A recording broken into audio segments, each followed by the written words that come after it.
सन 1992 की गर्मियों का समय। साउथ वेस्ट इंग्लैंड में 18 साल की केटी रैडक्लिफ, जिसका हाल ही में अपने बॉयफ्रेंड से ब्रेकअप हुआ था और वो बम्बल टू सैलून में हेयर स्टाइलिस्ट के तौर पर काम सीख रही थी। केटी खुशमिजाज और बड़े सपने देखने वाली लड़की थी। ये उम्र का वो पड़ाव था जहां इंसान रिश्तों की और खुद की पहचान करना सीखता है। केटी को पता चल चुका था कि उसे एक हेयर ड्रेसर बनना है और वो पूरे दिल से इस काम को करती थी और एक दिन खुद का सैलून खोलना चाहती थी। एक नॉर्मल टीनेजर की तरह केटी को भी अपने फ्रेंड्स के साथ अच्छे कपड़े पहनना, क्लब जाना वगैरह पसंद था। वो पूरे दिन घर बैठे रहने वालों में से बिल्कुल नहीं थी, बल्कि काफी एक्टिव और सोशल थी। क्योंकि अभी अभी उसका ब्रेकअप हुआ था, पार्टी वगैरह उसके दिमाग में नहीं चल रही थी। उसकी फ्रेंड मिशेल ने जब केटी को गुमसुम हालत में देखा तो उसने केटी को बाहर जाकर घूमने फिरने को कहा ताकि ब्रेकअप से उसका ध्यान हटाया जा सके। केटी मान जाती है और अपनी फ्रेंड्स के साथ कैम्बरले में मौजूद रागा मफिन नाम के नाइट क्लब चली जाती है और खूब नाच गाना करती है। साथ ही थोड़ा अल्कोहल भी ऐड हो जाता है। Overall they were having a good time. सब कुछ सही था कि तभी केटी और मिशेल क्राउड में अलग हो जाती हैं। उसको ढूंढते हुए केटी की नजर अपने एक्स बॉयफ्रेंड पर जाती है, इस उम्मीद में कि दोनों के मनमुटाव खत्म हो जाएं और दोनों फिर से साथ हो जाएं। केटी अपने एक्स बॉयफ्रेंड के पास जाकर अपने दिल की सारी बात बोल देती है। दिल जुड़ने की वजह और टूट जाता है जब उसे पता चलता है कि उसका एक्स बॉयफ्रेंड ऑलरेडी किसी और को डेट कर रहा है और आज उसी के साथ क्लब भी आया है। निराशाजनक हालत में केटी क्लब से चली जाती है। मिशेल केटी को अपने एक्स बॉयफ्रेंड से बात करते हुए देख लेती है और जब थोड़ी देर बाद केटी उसे दिखाई नहीं देती है तो उसे लगता है कि वो लोग साथ में घर चले गए। ये मानकर मिशेल अपनी बाकी फ्रेंड्स के साथ घर चली जाती है। केटी, जो कि नशे की हालत में थी, जिसे ना ठीक से दिखाई दे रहा था, किसी तरह अकेले घर की ओर जाना शुरू करती है। अगली सुबह पार्नब्रो नाम की जगह पर 4 लड़के, जिनकी उम्र करीब 14 साल थी, वो लोग कैंपिंग कर रहे थे। क्योंकि वो लोग अभी बहुत छोटे थे, इसलिए वो अपने घर के बैकयार्ड में टेंट लगाकर कैंपिंग कर रहे थे। उस समय बारिश हो चुकी थी और टेंट वाटरप्रूफ ना होने के कारण पानी टेंट में घुसने लग गया था। तब लड़कों ने बाहर घूम कर आने की सोची। करीब सुबह के 8 बजे जब वो लोग विक्टोरिया रोड सेमेटरी यानी कब्रिस्तान के पास पहुंचे, वहां उन्होंने अपने जीवन का सबसे दिल दहला देने वाला नजारा देखा। केटी रैडक्लिफ का कटा पिटा, खून से लथपथ मुर्दा शरीर बिना कपड़ों के कब्रिस्तान की दीवार के साथ में पड़ा था। केटी के शरीर की एग्जैक्ट हालत में डिस्क्राइब नहीं कर सकता क्योंकि वो यूट्यूब फ्रेंडली बिल्कुल नहीं होगा। चारों तरफ खून था और ये नजारा देखकर 14 साल के लड़के बहुत डर गए थे। जल्दी पुलिस को बुलाया गया। पुलिस ने घेराबंदी कर आसपास सुराग ढूंढना शुरू किया। बॉडी को आइडेंटिफाई करने के लिए केटी के पिता को बुलाया गया और बाद में पोस्टमार्टम में सामने आया कि केटी को 32 बार 32 टाइम्स चाकू मारा गया था। कुछ वार तो इतने जोरदार थे कि चाकू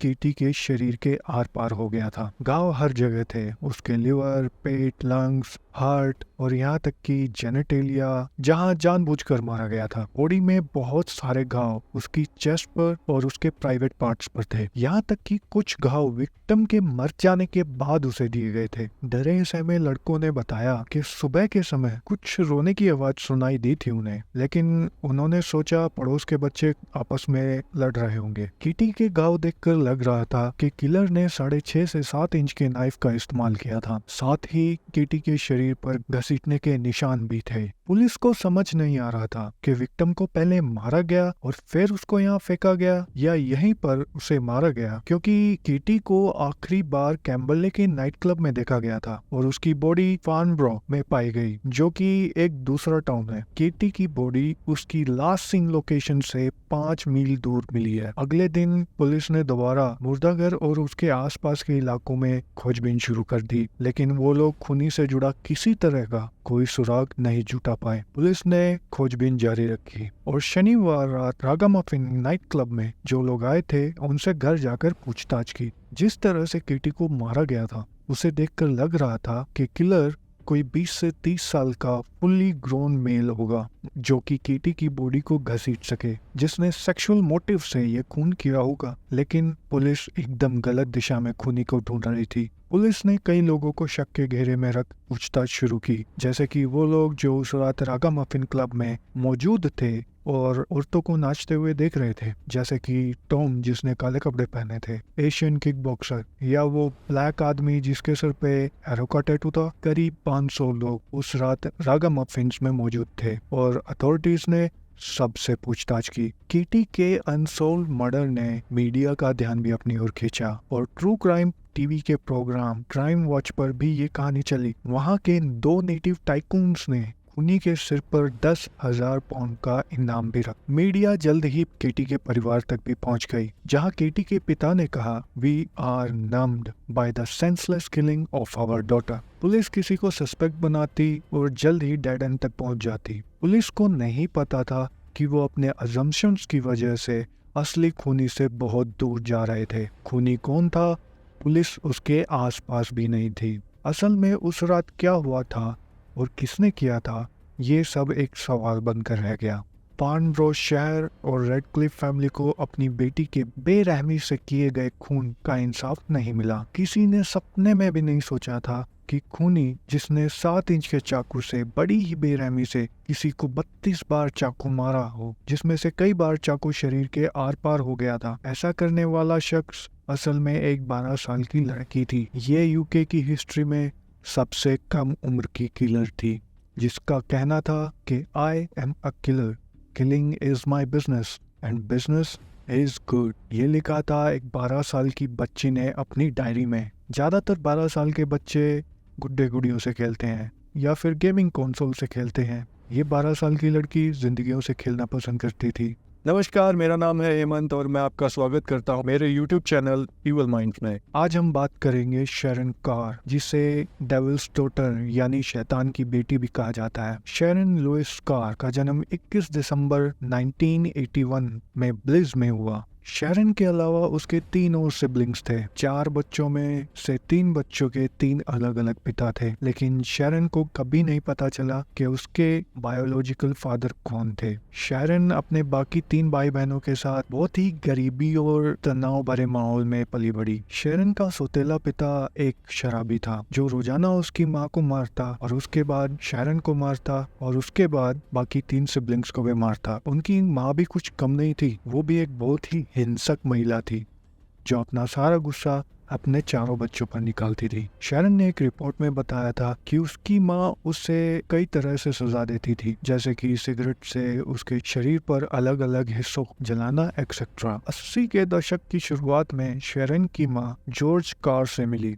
जो कि एक जमाइकन फौजी था और उस वक्त ब्रिटिश आर्मी की तरफ से लड़ रहा था। जॉर्ज एक मिशन के चलते ब्लिज में रुका था। 1982 शैरन 3 साल की थी। उसकी माँ और जॉर्ज को एक दूसरे से प्यार हो जाता है। 1986 में वो लोग इंग्लैंड के कैम्बरली शहर में आकर बस जाते हैं। उस गरीबी और तनाव भरी जिंदगी से निकल शैरन अब एक अच्छे माहौल में आ गई थी। यहाँ वो स्कूल जाती थी और उसने कुछ दोस्त भी बनाए। सब कुछ सही चल रहा था। रोजमर्रा की हिंसा और लड़ाई एक बच्चे के दिमाग पर गहरा असर डालती है। आप यकीन नहीं मानेंगे, शैरन अपने स्कूल में बहुत पॉपुलर और एक स्वीट बच्ची थी। शैरन कोर्ड वॉलिस जूनियर स्कूल कैम्बरले में पढ़ती थी। वहाँ के टीचर्स ने बताया कि शैरन बहुत ही आज्ञाकारी बच्ची थी। शैरन के दोस्तों से एक चुलबुली सोशल बटरफ्लाई बुलाते थे, जहाँ उसमें थोड़ा बहुत नाम मात्र अग्रेशन भी था। और ये भी देखा गया था कि शैरन अपनी उम्र से बड़े लड़कों के साथ घूमना ज्यादा प्रेफर करती थी। हालांकि दुनिया को बहुत ही जल्दी पता लगने वाला था कि इस भोले से चेहरे के पीछे कुछ तो बहुत ही बुरा चल रहा है। समय के साथ शैरन का बर्ताव बिगड़ना शुरू हो गया। वो गलत संगत में रहकर अपने घर के आसपास के बदनाम इलाकों में घूमना शुरू कर दिया। शैरन ने सारे गलत काम शुरू कर दिए, ऐसे गलत काम जिन्हें सुनकर नॉर्मल पेरेंट्स के तो होश उड़ जाएं। उसने चोरी चकारी और पब्लिक प्रॉपर्टी में तोड़फोड़ के साथ साथ शैरन अब ड्रग्स खरीदना और बेचना शुरू कर चुकी थी। और अब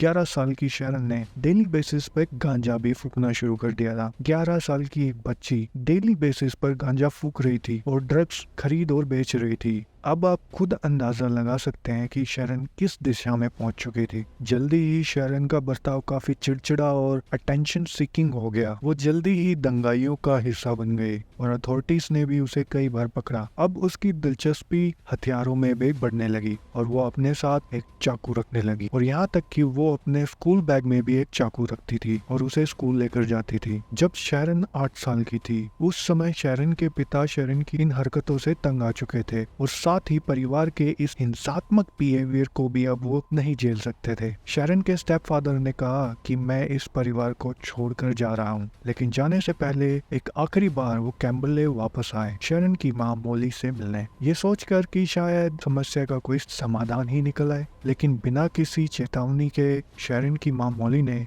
शैरन के सौतेले पिता के ऊपर खुलता हुआ तीर डाल दिया। शैरन के सौतेले पिता दर्द से कर्रा रहे थे। शैरन इस वक्त 8 साल की थी और सब कुछ देख रही थी। पुलिस ने शैरन की मां को डोमेस्टिक वायलेंस के इल्जाम में गिरफ्तार कर लिया और साथ ही 3 साल के लिए मेंटल हेल्थ थेरेपी के लिए भेज दिया गया। शैरन के सौतेले पिता गंभीर रूप से जल चुके थे। उन्हें जल्दी ही हॉस्पिटलाइज किया गया और साथ ही जल्दी ही उन्होंने तलाक भी ले लिया। शैरन इस तरह की हिंसा में बड़ी हो रही थी। शैरन की माँ को उसके सौतेले पिता मारते और बच्चों को माँ बाप दोनों मारते। इस तरह की हिंसा अब शैरन के लिए आम बात हो चुकी थी। अब आप अंदाजा लगा सकते हैं कि ये चक्र चलता रहेगा और अब कोई और इस चक्र के नीचे कुचला जाएगा। शैरन के सौतेले पिता ने बताया था कि जब ये इंसिडेंट हुआ था उस वक्त शैरन वहीं मौजूद थी। वो हमेशा सारी बातें सुनती और सारी लड़ाई देखती थी। शैरन की आंखों में ना डर था और ना ही हैरानी थी। वो बस नॉर्मली खड़ी होकर देख रही थी। कहते हैं if you are cruel to a child that child grows up learning to be cruel. Sharon की दिलचस्पी अब वुडू में भी बढ़ने लगी थी। वुडू एक धार्मिक प्रैक्टिस है जो ज्यादातर अफ्रीका में होती है। उन लोगों का मानना है कि इससे वो लोग आत्माओं से जुड़ते हैं। शैरन की माँ ने उसे वुडू के बारे में बताया। वो खुद भी वुडू की रिचुअल्स को करती थी। शैरन की माँ ने उसे वो रिचुअल्स भी सिखाए जिनमें जानवरों की बलि दी जाती थी। शैरन के सौतेले पिता ने पुलिस को बताया कि शैरन की माँ मोली को लगता था कि उसके पास सुपरनैचुरल पावर्स हैं। वो खास समय पर खास जगह पर जाके खास प्रेयर्स करके किसी को भी नुकसान पहुंचा सकती है और शैरन को इन सब बातों पर बहुत भरोसा था। शैरन को वुडू में गहरी दिलचस्पी हो गई। वो इससे अथॉरिटी और कंट्रोल जमाने का एक जरिया मानने लगी। वो एकदम राउडी बन गई और देखते ही देखते हालत इतने बेकाबू हो गए कि उसके स्कूल हेड को सोशल सर्विसेज से मदद मांगनी पड़ी। शैरन को फोस्टर फैमिली में भेज दिया गया, लेकिन शैरन वहां से एक ही महीने में वापस आ गई। अब ऐसा लगने लगा था कि शैरन को लोगों को उनकी हद तक पुश करने में मजा आता था। शैरन अब सेकेंडरी स्कूल में जाने लगी और उसकी माँ को भी एक नया पार्टनर मिल गया था। नया पार्टनर लेबरर का काम करता था और उसकी पहले से ही 2 बेटियां भी थी। 1991 में नया पार्टनर उनके साथ शिफ्ट हो गया और सब लोग साथ में रहने लगे। शैरन के सेकेंडरी स्कूल का पहला साल अच्छा गया। उसके ग्रेड्स भी सही थे और अब उसने बास्केटबॉल टीम भी ज्वाइन कर ली थी। लेकिन कुछ चीजें कभी नहीं बदलती। 7 जून 1992 की वो काली रात जिसका अंधेरा केटी रेडक्लिफ और उसका परिवार कभी नहीं भूल सकता। 18 साल की केटी रेडक्लिफ जो ब्रेकअप से उभरने के लिए अपने कुछ दोस्तों के साथ रागामुफिन नाइट क्लब में गई थी। थोड़ी सी ड्रिंक और नाच गाने के बाद केटी अपने एक्स बॉयफ्रेंड से मिली और उसे पता चला कि उसका एक्स बॉयफ्रेंड ऑलरेडी किसी और को डेट कर रहा है। ये सुन केटी का दिल टूट गया और बिना किसी को बताए केटी नशे की हालत में लड़खड़ाते हुए घर जाने लगी। ना जाने कहां से 12 साल की शैरन अपने 6 से 7 इंच के चाकू से केटी पर हमला कर देती है। शैरन और केटी के बीच किसी तरह का कोई रिलेशन नहीं था। केटी और शैरन एक दूसरे से बिल्कुल अनजान थे। शैरन केटी को कई जगह चाकू मारती है और बड़ी बेरहमी से उसके रिब्स, जेनेटेलिया और यहाँ तक कि एनस में भी चाकू से हमला करती है। शैरन इतनी क्रूरता से हमला करती है कि कई बार तो चाकू केटी के शरीर के आर पार हो जाता है और जब शैरन का मन भर जाता है तब वो अपने कुछ साथियों के साथ बॉडी को फार्म ब्रो ले जाती है। जो हुआ काफी नहीं था कि उन लोगों ने केटी को रोड पर घसीटना शुरू कर दिया और फार्म ब्रो के मुर्दाघर की दीवार के पास बिना कपड़ों के केटी को बड़े ही लापरवाह तरीके से फेंक कर आ गए। जिसने भी केटी की हालत देखी की उन लोगों को लगा कि ये किसी सेक्सुअली फ्रस्ट्रेटेड और मर्डरस इंटेंट वाले आदमी का काम है, क्योंकि विक्टिम के कपड़े फाड़ दिए गए थे और उसके सेक्सुअल ऑर्गन्स पर बहुत बार चाकू से हमला किया गया था। सबको लगा कि ये किसी आदमी का ही काम है। उसके एक्स बॉयफ्रेंड को भी सस्पेक्ट माना गया था। बातचीत के दौरान उसके एक्स बॉयफ्रेंड ने मीडिया से कहा, only I had taken Katie home as she asked me to, she would be alive today, that will haunt me for the rest of my life. और इस तरह एक मेल किलर की तलाश शुरू हुई, जिसकी वजह से असली खूनी 12 साल की शरण आजाद सड़कों पर घूम रही थी। इसमें पुलिस का भी कोई दोष नहीं था। कौन सोच सकता था कि 12 साल की स्कूल में पढ़ने वाली बच्ची ऐसा कुछ कर सकती है। लेकिन घबराइए मत, 2 साल बाद ये केस दोबारा से ओपन हो गया। ऐसा खौफनाक और घिनौना काम करने के बाद भी शरण बिना किसी की नजर में आए अपनी नॉर्मल जिंदगी जीने लगी। वो स्कूल जाने लगी। अब केटी रेडक्लिफ के मर्डर को 2 साल पूरे हो चुके थे और शरण कार ने अपना अगला हमला किया। 7 जून 1994, 7 जून को केटी रेडक्लिफ का मर्डर हुआ था और आज ही के दिन शरण ने अपना अगला हमला किया। कहते हैं हमें ऐसे धोखेबाज लोगों से बचकर रहना चाहिए, जो सामने तो बहुत मुस्कुराते हैं लेकिन मौका मिलते ही पीठ में छुरा घोंप देते हैं। इस एडवाइस पर हम सभी को गौर करना चाहिए और खासकर 13 साल की एन मरी क्लिफोर्ड को भी इस पर गौर करना चाहिए था। उसे छुरा किसी और ने नहीं बल्कि उसकी फ्रेंड जो कि उसकी क्लासमेट भी थी, उसने छुरा घोंपा। पहले की तरह ही ये भी बेवजह अचानक से किया गया रैंडम अटैक था। एन क्लिफोर्ड कोलिंगवुड कॉलेज के बाथरूम में फ्रेश होने के लिए जाती है। तभी शरण पीछे से उसके पास जाती है और अपने राइट हैंड से क्लिफोर्ड की बैक में 4 इंच का पेन नाइफ घुसा देती है। चाकू क्लिफोर्ड की कमर से उसके लंग्स में घुस जाता है और वो फ्लोर पर गिर जाती है। क्लिफोर्ड का खून बहने लगता है और शरण अपनी क्लासमेट को मरने के लिए छोड़कर वहां से भाग जाती है। क्योंकि कॉलेज का वॉशरूम मोस्टली बच्चों से भरा रहता है, 5 और स्टूडेंट्स वहां हल्के होने के लिए आई और सारा मामला देख मदद के लिए सबको बुला लिया। क्लिफोर्ड की किस्मत अच्छी थी कि उसे सही समय पर हॉस्पिटल पहुंचा दिया गया। डॉक्टर्स ने कहा अगर वो कुछ